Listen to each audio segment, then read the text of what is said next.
Le titre La cinquième essence est venu dans une discussion que j'ai eue avec les curateurs Numa Mboursin et Caroline Chabran qui m'ont invité à faire cette exposition. Les 4 éléments étaient un sujet déjà présent dans mon travail. La cinquième essence est venue comme, donc l'éther est venu comme un lien entre ces 4 éléments. Quand j'ai visité pour la première fois la Panacée, une sorte de construction qui est créée avec des passages de lumière de l'extérieur vers l'intérieur.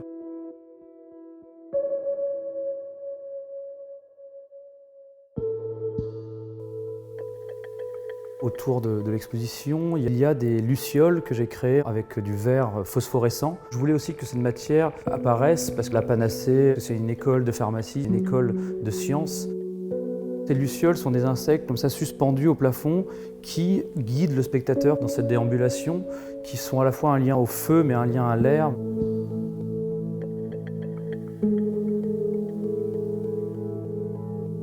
Quand on entre dans l'exposition, on arrive sur l'élément eau. Il y a une barque égyptienne qui est suspendue sur ses rames, qui accueille le spectateur avec un personnage qui reprend un peu les enfants astronautes qu'il y a dans mon travail depuis des années. C'est une barque qui est inspirée des barques solaires égyptiennes et qui va guider le spectateur, le prendre et faire un voyage avec lui dans cette exposition. Puis des pièces plus anciennes qui sont des grottes où des mains font des sortes de prières païennes et invoquent une sorte de passé ou de rapport au temps, avec les stalagmites et les stalactites qui sont des images du temps. Un gardien de phare veille avec une tête lanterne verte pour être comme le symbole de l'entrée d'un port. On arrive dans une autre salle où il y a des bas-reliefs sur une sorte de jeu de positif et de négatif, de monde réel et de monde en miroir. L'aile haut se finit par un rosier qui démarre avec des racines, une sorte de chimère végétale qui commence par l'algue, qui se transforme en fleur de pavot et qui finit par le rosier. C'est un carottage dans le temps qui raconte la généalogie des plantes. On arrive sur l'élément terre, une sculpture qui est un champ de maïs dans lequel 2 personnages apparaissent. Pour moi, c'était une sorte d'allégorie des mondes parallèles. Je voulais parler dans cette salle de la terre comme étant créateur ou monde où on fait société. L'agriculture crée la culture, crée les sociétés, crée les civilisations. L'homme a tiré, a puisé un peu trop sur ce gros vaisseau qui est la terre, qui est le nôtre, et les éléments se retournent contre lui.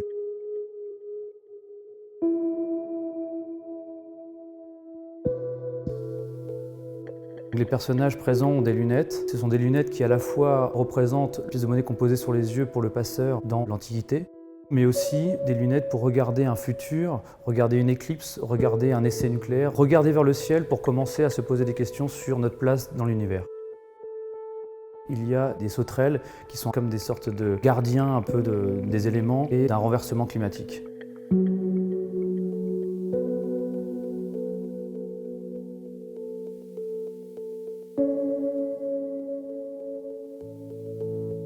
La partie air, j'ai décidé de faire une sorte de grande carte stellaire, une grande horloge cosmique. Il y a 6 signes du zodiaque, on va dire asiatique, et 6 signes du zodiaque occidental. Il y a à la fois le serpent qui côtoie le scorpion, le poisson qui côtoie le capricorne ou le cheval. Une sorte de grand bestiaire où chaque animal a un élément comme une clé en bronze, une clé mentale qui permet de comprendre ce que l'homme a vu dans le ciel, dans une carte stellaire.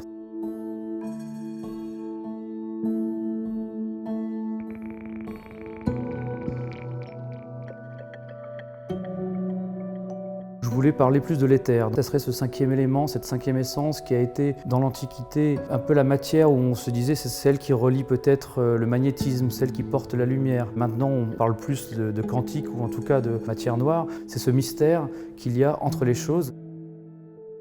J'ai voulu faire des pièces en verre. Ce sont de petites formes cristallines de verre où il y a des visages en négatif dedans qui avec la lumière est révélé comme un positif. Il y a comme une mitose, c'est comme une cellule qui se divise en 2, puis en 4, puis en 8, puis en 16. C'est le Big Bang de la vie, c'est une sorte de miracle qu'on ne s'explique toujours pas. Et puis une pyramide avec un personnage qui a une tête en plâtre pris dans un globe de verre, comme une boule de cristal pour lire l'avenir et pour commencer à comprendre comment on peut faire société et créer quelque chose ensemble. L'expo se termine dans la cour. Le feu, évidemment, est un élément qui est partout dans mon travail. Tous les matériaux sont passés par le feu. C'est-à-dire que chaque pièce que vous voyez, que ce soit en aluminium, en bronze, en verre ou en céramique, est passée par le feu. Elle est passée du cru au cuit pour le métal, elle est passée du liquide au solide, elle est passée du visqueux au cristallin pour le verre. J'ai fait un brasero de grands coquillages en bronze portés par des salamandres dans une sorte de bassin d'eau. Et donc il y a l'eau et le feu qui se rencontrent. Je voulais qu'on crée une sorte de feu païen, un feu qui rassemble et pas un feu destructeur, et qui nous rassemble autour d'une pensée plus cosmique et notre place dans l'univers.